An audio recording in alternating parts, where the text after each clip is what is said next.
Innamal hayatud dunya la'ibun. Sesungguhnya kehidupan dunia itu hanya main-main saja. Jadi jangan terlalu serius di dunia ini. Dunia dan seisinya ini diciptakan untuk kita, tapi kita bukan diciptakan untuk dunia, Pak. Maka suatu saat kita itu akan meninggalkan dunia ini. Makanya orang yang mati itu tak disebut dengan meninggalkan istrinya, tidak disebut meninggalkan anaknya, tapi meninggal dunia. Dunia dia tinggalkan. Wa illam taufir lana, kalau engkau tidak mengampuni kami ya Allah, kalau tidak diampuni oleh Allah, satupun di antara kita tidak akan ada yang terselamatkan dari neraka. Wa tarhamna, dan kalau engkau tidak merahmati kami ya Allah, kalau kita tidak mendapat rahmat dari Allah, satupun di antara kita tak layak masuk surga. Nabi pernah bersabda kepada sahabatnya, tidak ada satupun di antara kalian masuk surga dengan amal kalian. Wala anta ya Nabi, bagaimana dengan engkau? Kata Nabi, meskipun saya, aku tidak masuk surga dengan amalku, kata Nabi, kecuali Allah memberikan rahmat kepadaku. Sekelas Nabi saja masuk surga dengan rahmat Allah, apalagi kita.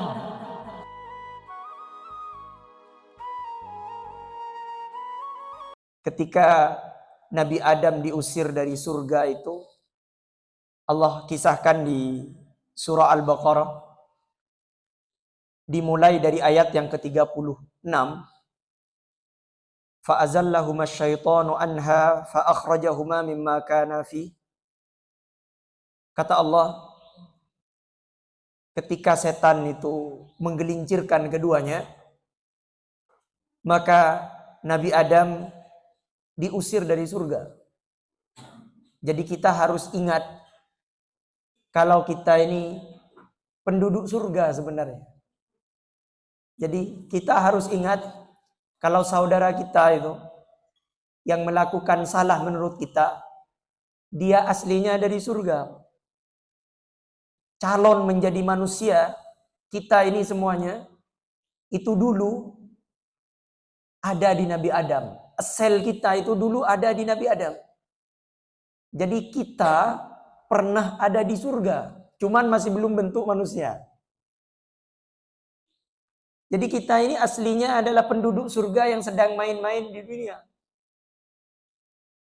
Makanya di beberapa ayat di Al-Quran, Allah mengingatkan kita, innamal hayatud dunya la'ibun, kata Allah. Sesungguhnya kehidupan dunia itu hanya main-main saja. Jadi jangan terlalu serius di dunia ini. Kalau terlalu serius, capek, Pak. Dunia itu, kalau kita mengikuti kriteria yang dikatakan sukses di dunia, capek gitu. Semua ingin jadi orang kaya, tapi tak semua akan berhasil jadi orang kaya. Dunia dan seisinya ini diciptakan untuk kita, tapi kita bukan diciptakan untuk dunia, Pak. Maka suatu saat kita itu akan meninggalkan dunia ini. Makanya orang yang mati itu tak disebut dengan meninggalkan istrinya, tidak disebut meninggalkan anaknya, tapi meninggal dunia. Dunia dia tinggalkan. Suatu saat kita akan meninggalkan dunia ini. Pastikan setelah meninggalkan dunia yang fana ini, kita harus kembali ke awal kita diciptakan, yakni surga. Nah, kemudian ketika Nabi Adam keluar dari surga, Allah berpesan kepada Nabi Adam, wa qulna habitu ba'dukum li ba'din adu. Sebagian dari kalian akan menjadi musuh sebagian yang lain. Kita lihat hari ini, anak keturunan Adam saling berperang. Kita sekarang bisa menyaksikan di media sosial bagaimana Iran berjuang untuk melawan Amerika. Bagaimana Palestina berperang melawan Israel.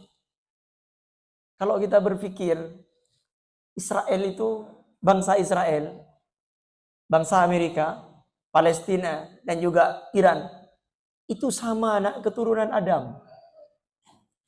Makanya dulu ketika saya di pondok ngaji tentang Isra Mi'rajnya Nabi, ketika Nabi bersama malaikat Jibril bertemu dengan Nabi Adam di langit, Nabi Adam itu ketika melihat ke kanan, Nabi Adam tersenyum.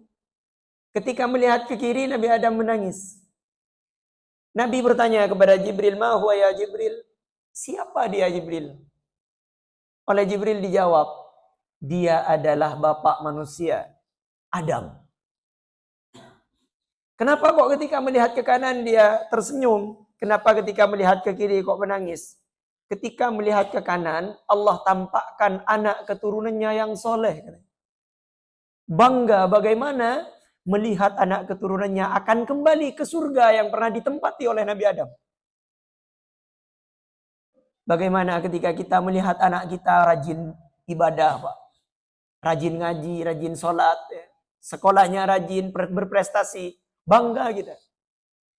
Tapi kalau kita melihat anak kita, na'udzubillah, bajingan dia, narkoba dia, nangis, sedih hati kita. Karena dia anak kita. Itulah kurang lebih yang dirasakan oleh Nabi Adam ketika melihat ke kiri, kata Jibril. Ketika melihat ke kiri, Allah tampakkan anak keturunannya yang durhaka, yang tidak akan kembali ke surga.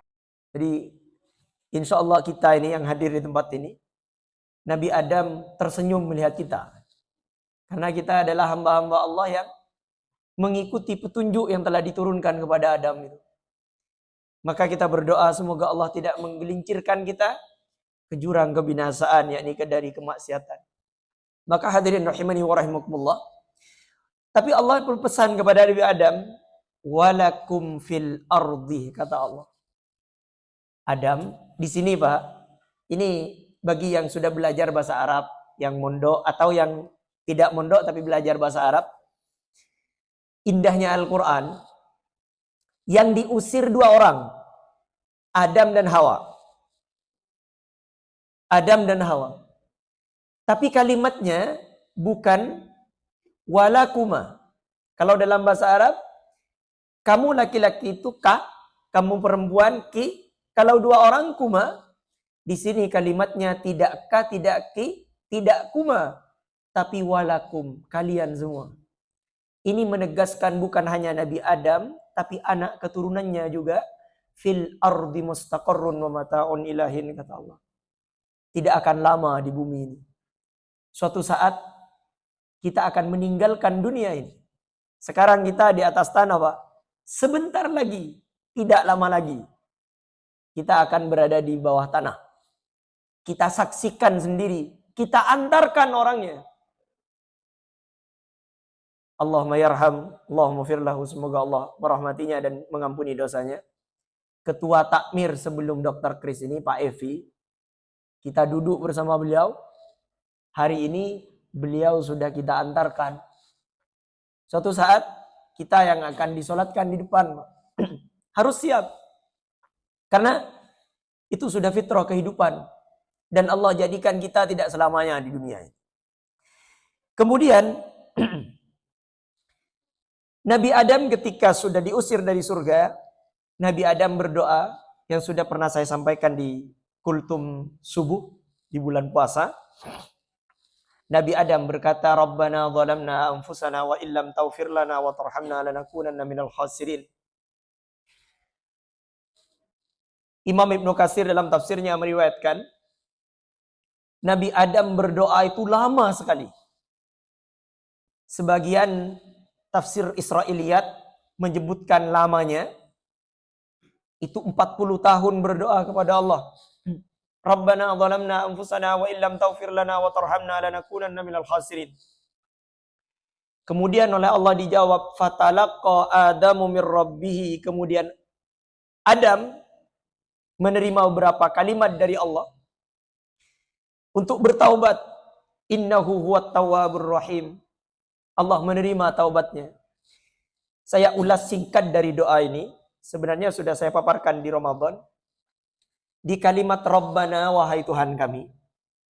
Zalamna anfusana, kami telah menzalimi diri kami. Wa illam taufir lana, kalau engkau tidak mengampuni kami, ya Allah. Kita, Pak, kalau tidak diampuni oleh Allah, satu pun di antara kita tidak akan ada yang terselamatkan dari neraka. Satu pun di antara kita, kalau kita tidak diampuni oleh Allah, tidak ada satu pun di antara kita yang tidak akan masuk neraka. Kenapa? Karena rumusnya dalam Quran, orang yang melakukan amalan kejelekan itu ditulis, meskipun sekecil apapun nanti akan dibalas. Yang lebih ngeri lagi, wa amma man haffat mawazinuhu fa ummuhu hawiyah. Orang yang amal buruknya lebih berat daripada amal kebaikannya, orang yang amal kebaikannya lebih ringan daripada amal buruknya, maka dia akan masuk neraka hawiyah. Coba tanyakan pada diri kita, siapa di antara kita yang amal baiknya dengan amal buruknya sama? Tidak ada. Siapa di antara kita yang amal baiknya lebih banyak daripada amal buruknya? Tidak ada juga. Di antara kita semua akan mengatakan lebih banyak dosanya daripada amal kebaikannya. Kalau kita memakai ayat ini, di antara kita tidak ada yang tidak menyentuh neraka, Pak. Kalau Allah tidak mengampuni kita, masuk neraka semua kayaknya kita. Ya meskipun tidak lama. Bagaimana sakitnya di neraka? Kehidupan di akhirat adalah kehidupan sesungguhnya, Pak. Seandainya dikumpulkan seluruh kenikmatan yang ada di dunia ini, mulai dari Nabi Adam diciptakan, anggap orang yang paling nikmat hidupnya sekarang ini iblis, Pak. Dia umurnya panjang sampai hari kiamat. Dia menjadi raja tanpa ada pemilihan. Karena iblis ini rajanya setan sampai hari kiamat. Jabatannya tinggi, hidupnya sehat, umurnya panjang. Bisa segalanya. Iblis bisa terbang, bisa menghilang. Sakti dia. Tapi nanti kalau dibandingkan dengan siksa 1 detik saja di neraka, iblis akan melupakan seluruh kenikmatan yang ada di dunia ini. Jadi kalau kita tidak diampuni oleh Allah, kita masuk neraka semua. Wa tarhamna, dan kalau engkau tidak merahmati kami, ya Allah, kalau kita tidak mendapat rahmat dari Allah, satu pun di antara kita tak layak masuk surga. Nabi pernah bersabda kepada sahabatnya, tidak ada satupun di antara kalian masuk surga dengan amal kalian. Wala anta ya Nabi, bagaimana dengan engkau? Kata Nabi, meskipun saya, aku tidak masuk surga dengan amalku, kata Nabi. Kecuali Allah memberikan rahmat kepadaku. Sekelas Nabi saja masuk surga dengan rahmat Allah. Apalagi kita. Nah sekarang, ini inti pembahasannya. Ini sebenarnya prolog tadi. Fokus sekarang, jangan nunduk, Pak. Nah, menunduk Pak ngantuk, kita selang ngantuk. Macam cepet tuh startnya. Baik. Biasanya kalau mata merem, Pak, biasanya pikiran hilang. Jadi coba angkat kepala, lihat saya dulu sebentar ini, karena ini intinya. Karena yang diminta oleh Nabi Adam ampunan dan rahmat. Bagaimana cara mendapatkan rahmat itu? Maka terjawablah di ayat 38 dari surah Al-Baqarah. Qulna ihbitu minha jami'a fa imma ya'tiyannakum minni huda. Turunlah kalian ke bumi semuanya. Fa imma ya'tiyannakum, apabila datang dariku, kata Allah, huda, petunjuk. Jadi kamu katanya ingin mendapatkan, jadi bahasa saya mudahnya gini, Pak. Katanya kamu ingin mendapatkan ampunan dan rahmat. Nah, ini aku turunkan hudan kepadamu, fa imma ya'tiyannakum minni huda faman tabi'a hudaya fala khaufun 'alaihim wala hum yahzanun. Kalau sudah turun hudan itu dariku, kata Allah, kalau kamu mengikuti hudan itu, maka tidak usah takut, tidak usah sedih. Tidak usah takut kamu tidak mendapatkan ampunan, tidak usah sedih kamu tidak mendapatkan rahmat. Kalau kamu mengikuti hudan itu, maka kamu akan mendapatkan ampunanku, kata Allah, maka kamu juga akan mendapatkan rahmatku. Nah, ini Pak, hudan ini mulai dari Nabi Adam diutus, selesai generasi Nabi Adam, dilanjutkan generasi selanjutnya, Allah utus Rasul selanjutnya untuk melanjutkan misi hudan ini. Karena hanya dengan hudan itu kita bisa kembali ke surga yang pernah ditinggalkan oleh Nabi Adam. Nabi Adam wafat, dilanjutkan oleh Nabi seterusnya. Nabi Nuh, kemudian Nabi Nuh terus ke bawah, Nabi Ibrahim membawa hudan ini. Singkatnya, sampailah kepada Nabi yang terakhir. Yang kata Buya Hamka dalam tafsirnya Al-Azhar, kita diwajibkan oleh Allah untuk membaca surah Al-Fatihah sebanyak minimal 17 kali sehari semalam. Ketika sholat kita wajib membaca Al-Fatihah. La sholat liman lam yaqra' bi Fatihatil Kitab. Tidak sah sholatnya. Tidak sholat orang itu kalau tidak membaca Al-Fatihah. Cuman ada satu ulama dari 4 mazhab itu, Imam Hanafi mengatakan bagi seorang makmum yang menjadi makmum, maka cukup mendengarkan imam, itu sudah include dengan bacaan imam. Tapi jumhur ulama, begitupun Majelis Tarjih Muhammadiyah, tetap Al-Fatihah wajib bagi makmum. Nah, ini kajiannya agak panjang karena ini bukan saatnya kajian Al-Fatihah. Jadi silahkan yang mau tetap baca Al-Fatihah meskipun imam baca, silahkan. Singkatnya hadirin, di Al-Fatihah kita mengulang kalimat karena hudan itu yang paling inti dalam hidup. Dari saking pentingnya hudan itu, setiap kita sholat minimal 17 kali kita minta hudan itu. Iyyaka na'budu wa iyyaka nasta'in ihdinas siratal mustaqim. Tunjukkanlah saya ya Allah, berilah saya hidayah itu agar saya bisa meniti jalan yang lurus. Tunjukkan saya jalan yang lurus itu. Ini bahasa saya, ya Allah jangan sampai nanti saya masih mampir ke neraka, saya tidak mau. Saya langsung mau ke surga ya Allah. Hudan itu saya minta. Sebagaimana engkau dulu turunkan kepada Adam dan istrinya, dilanjutkan oleh nabi-nabi setelahnya, aku mohon hudan itu berikan juga kepada saya. Maka kata Buya Hamka dalam tafsirnya Al-Azhar, Allah telah menjawab permintaan kita.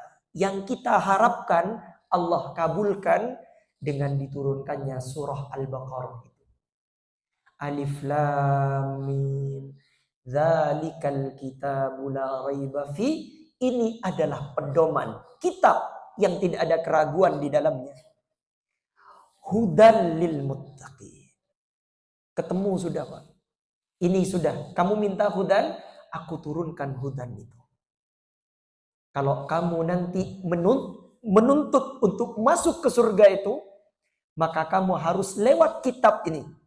Dia menjadi hudan untuk kamu lil muttaqin. Kalau kamu sudah mengikuti hudan ini, kamu akan jadi orang yang bertakwa. Nanti dijawab surah Ali Imran itu, wasari'u ila maghfiratin min rabbikum wa jannatin arduhas samawati wal ard uiddat lil muttaqin. Bergegaslah kalian untuk mencari ampunan Allah, karena surga yang seluas langit dan bumi itu diberikan kepada lil muttaqin. Di Al-Baqarah hudan lil muttaqin. Saya tutup. Siapa orang yang muttaqin ini yang akan masuk surga tanpa hisab? Alladzina yu'minuna bil ghaib. Dia yang percaya kepada Allah, percaya kepada yang gaib. Tak mungkin dia melakukan maksiat kalau dia percaya Allah itu ada. Allah tak tidur. Allah tahu siapa kita yang sebenarnya. Allah tahu ketika kita bersama orang, dan Allah tahu ketika kita tidak ada orang di samping kita. Alladzina yu'minuna bil ghaib wa yuqimunas shalah. Hadirin, kalimatnya kalau jenengan nanti buka di Al-Qur'an, di Al-Baqarah itu, wa yuqimunas shalah. Kalimatnya salatnya, dulu waktu saya belajar, karena kebetulan S1 saya di sastra Arab, jadi ada pembahasan tentang makna dari kata dalam Al-Qur'an. Karena ini kajian bahasa. Di kalimat yuqimunas shalah, itu kalimatnya Pak, yuqimunas shalah, as-shalahnya itu alif lam as-shad, lam kemudian waw, tak marbutoh belakang. Berbeda ketika panggilan adzan, hayya 'alas shalah. Kalau hayya 'alas shalah di adzan, alif lam as-shad, lam alif. Lam alif. Kalau di Al-Baqarah, lam waw. Yang bawa HP bisa dicek. Pakai Google saja biar cepat. Hayya 'alas shalah dengan yuqimunas shalah di Al-Baqarah. Ini kata guru saya, ketika kalimatnya menurut ulama bahasa, ketika kalimatnya pakai waw, yang diinginkan bukan hanya sekedar sholat. Bukan. Tapi sholatnya dimaksimalkan betul, serius betul bagaimana Nabi sholat. Dan juga bukan hanya dicukupkan dengan yang wajib, tapi ditingkatkan dengan yang sunnah. Ditingkatkan dengan yang sunnah. Jadi bukan hanya yang wajib, ditingkatkan dengan yang sunnah. Nah sekarang pertanyaannya, sholat sunnah apa saja yang perlu ditingkatkan? Maka Takmir Masjid Hikmah menyusun buku yang tuntunan sholat-sholat sunnah yang sesuai dengan dalil-dalil yang sahih. Nah ini nanti akan diberikan secara gratis Pak, kepada sampean. Tapi bukan hanya diberikan kemudian diletakkan, dibaca semoga jadi pedoman dalam hidup. Ya? Jadi wa yuqimunas shalah wa mimma razaqnahum yunfikun, dan sebagian harta mereka itu diberikan, diinfakkan. Makanya di Al-Baqarah di ayat 183 di puasa itu yang kita kemarin selesai, ketika Allah berfirman, ya ayyuhalladzina amanu kutiba alaikumussyam kama kutiba alal ladzina min qablikum la'allakum tattaqun. Ketika aku wajibkan kalian puasa agar kalian menjadi orang yang bertakwa. Siapa orang yang bertakwa itu? Kembali ke Al-Baqarah tadi. Yuqimunas shalah. Bukankah di bulan puasa kemarin bukan hanya yang wajib kita kerjakan, bahkan tarawih kita rebutan di depan. Jadi tujuan dari puasa itu untuk jadi orang yang bertakwa. Dan di bulan puasa kita telah mempraktekkan itu. Alladzina yu'minuna bil ghaib, kita percaya kepada yang gaib. Meskipun tidak ada orang, kita tidak makan, tidak minum. Karena kita percaya Allah ada. Wa yuqimunas shalah, di bulan puasa bukan hanya yang wajib yang kita lakukan, tapi juga yang sunnah. Wa mimma razaqnahum yunfikun, di bulan puasa kita bukan hanya berbagi satu bulan satu kali, tapi hampir setiap hari kita buka bersama, bagi-bagi dengan orang. Dan yang terakhir, wabil akhirati hum yuqinun, kata Allah. Ulaika humul muflihun. Orang yang ulaika humul muflihun, orang yang akan beruntung, terakhir dia yakin akan adanya akhirat. Jadi dunia bukan kehidupan yang sebenarnya, tapi akhiratlah kehidupan yang sebenar-benarnya. Semoga bermanfaat. Akhiran dari saya, apabila ada kekurangan dan kesalahan, saya mohon maaf yang tiada batasnya. Semua kebenaran dari Allah dan semua kesalahan murni dari saya pribadi. Aqulu qouli hadza wa astaghfirullah li wa lakum innahu huwal ghafurur rahim. Nasrun minallah fathun qarib. Wasyidil mu'minin. Wassalamualaikum warahmatullahi wabarakatuh.